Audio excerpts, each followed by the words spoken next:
comes to cookies, you might run into ingredients that you cannot eat, but there are solutions to make pastries without gluten or milk. So do it yourself, just in the way that works for you.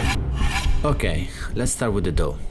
I love the typical Italian pasta frolla. Basically, if you're not using normal flour and milk, you are cutting out the majority of the main ingredients. Here's how I do it.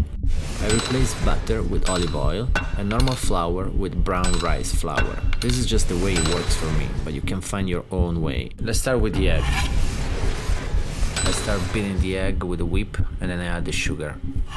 I use cane sugar because I like it, but you can use whatever you want.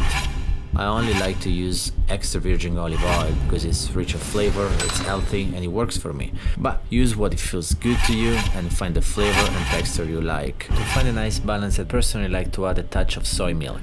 As usual, you can use any other type of vegetable milk, your favorite or not. It's not necessary to use it. Grated lemon peel, and then some flavor. You can add vanilla, nutmeg, personally I like cinnamon. There are so many gluten-free flours, you can use the one you like or even mix them. I add the flour bit by bit, and when the texture starts to feel more consistent, I use my hands and then I move it on the table. Keep in mind that by changing the main ingredients, you are also changing the way they interact with each other in order to create the flavor and the texture. This is why you need to experiment and make it yours. For example, the butter is what gives a nice soft texture, and depending on what oil you are using to replace it, you might not achieve the same texture. That's why I like to use soy milk, to find that balance that is now missing.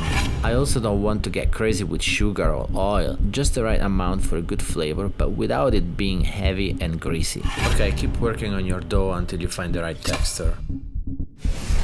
I'm not going to talk about the ratios between the ingredients because it is going to be different depending what you use and how you want it. You can start for the basics you can find anywhere in any recipe. 300 grams of flour, one egg yolk, 120 grams of butter, and then you make a mess, so and so, blah blah blah. It doesn't matter. You have to try and find the balance that you like and it works for you. Here's more or less what I use, but I'm not locked into this. While I'm working on the dough, I might change things depending how I feel about the texture. Once the dough is ready, you can let it rest for a while into plastic wrap. But honestly, it doesn't matter, you can start making cookies right away, no problem. I spread more brown rice flour on the table so I can roll the dough smoothly. Flours with no gluten tend to be more delicate, so as my wife always says, you gotta be ginger with it. And don't worry if you don't have any fancy baking set to create the shape of your cookies. Be creative. You can use a cup, or really anything that you have in the kitchen that might work. Just look around and find something. Sometimes I just use my hands and I try to give them a shape that I like. Time to stick them in the oven. I usually bake them for 15-20 minutes, but depends what kind of flour did you use and how thick they are. So you might require like more time or less time, just keep track on it.